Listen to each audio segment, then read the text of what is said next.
जहां एक और ऑक्सीजन की कमी के चलते अस्पताल में कोरोना के मरीज दम तोड़ रहे हैं, तो सियासतदानों की चक्की में चरमराती व्यवस्था ने अस्पतालों को बेदम कर दिया है। ऑक्सीजन की वजह से मरीजों की सांसें थम रही हैं, लोगों की जान जा रही है। अस्पताल में बेड्स की कमी हो गई है, शमशान में लोग वेटिंग लिस्ट में हैं।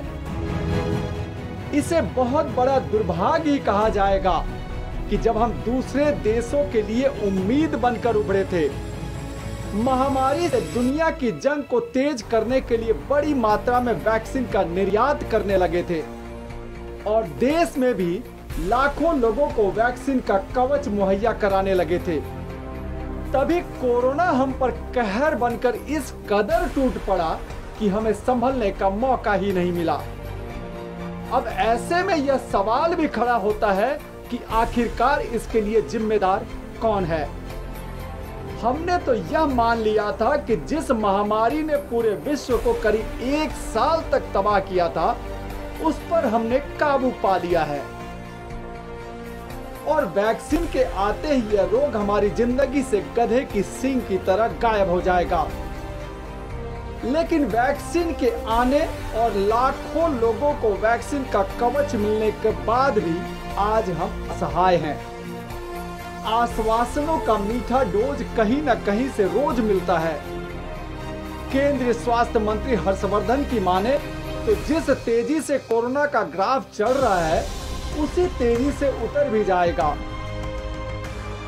I am fully confident that the way this surge has happened and is in fact every day that figures show slightly more numbers on the same pace, the way it has gone up, it can come back again to a normal level. इतनी अच्छी सोच के लिए हर्षवर्धन के मुंह में घी शक्कर, लेकिन दिल्ली के मुख्यमंत्री अरविंद केजरीवाल कोरोना संक्रमित रोगियों के लिए केंद्र सरकार से 10,000 बिस्तरों में से 7,000 बिस्तरों और ऑक्सीजन के लिए आरक्षण की अपील कर रहे हैं। उसका क्या? केजरीवाल की माने तो दिल्ली में कोरोना की संक्रमण दर 24% से बढ़कर 30% हो गई।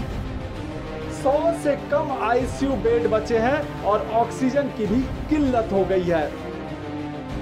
अभी पूरे दिल्ली का अगर जायजा लिया जाए तो जो कोरोना के लिए बेड रिज़र्व हैं, वो बेड काफ़ी तेज़ी से ख़त्म होते जा रहे हैं। पेशेंट्स बहुत तेज़ी से मरीज़ जो हैं वो अस्पतालों में जा रहे हैं। आईसीयू बेड्स की खासकर काफ़ी कमी हो गई है।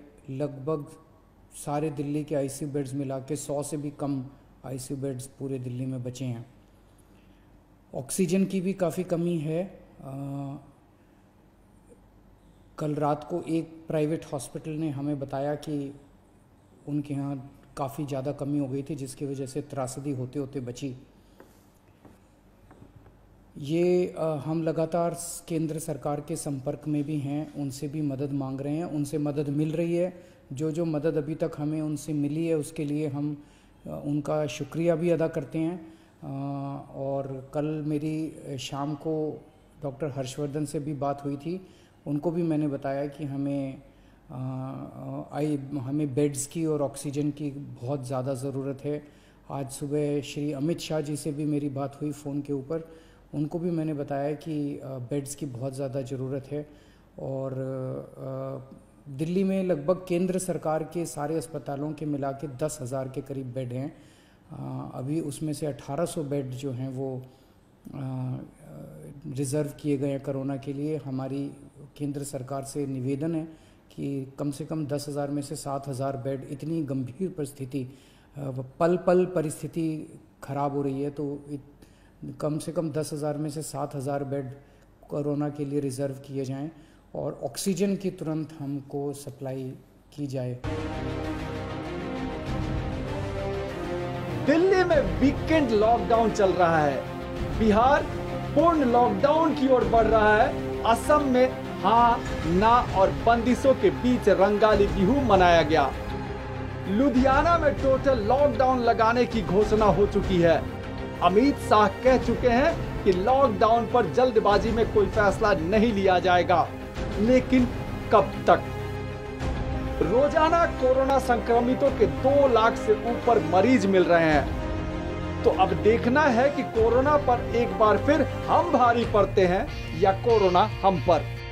Any news bureau.